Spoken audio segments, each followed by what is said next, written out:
I'm the Executive Director of Exodus Transitional Services. To answer one of the questions, what concerns you about the report or the plan?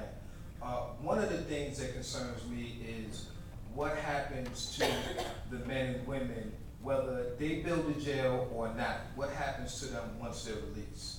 My primary concern for the past 5 years that I've been in the reentry field is what happens to the men and women once they are released from the state prisons and the county jails. In my experience, these men and women are basically marginalized by the county. There are almost no employment opportunities.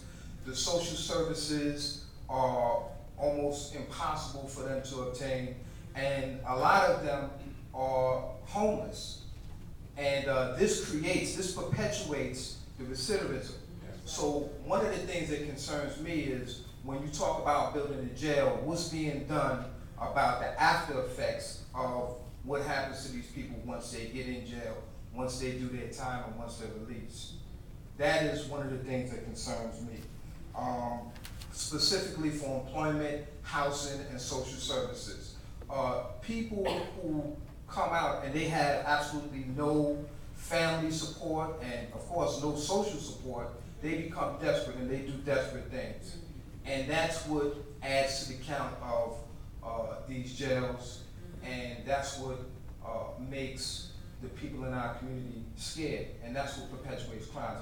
And I think that whatever's done, because I'm not gonna take a position on whether I'm for or against the jail, because that's like one of the gentlemen said, that's a ship that's already sailed as far as I'm concerned. But I think that some emphasis needs to be put in what happens to these people when they come out.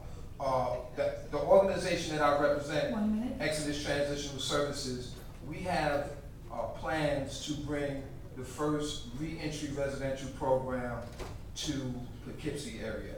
And when I mean reentry residential program, we will have places for people, men who are displaced and they don't have a place to live and to be nurtured in a drug-free environment that's going to support their particular needs, as well as a program for reentry.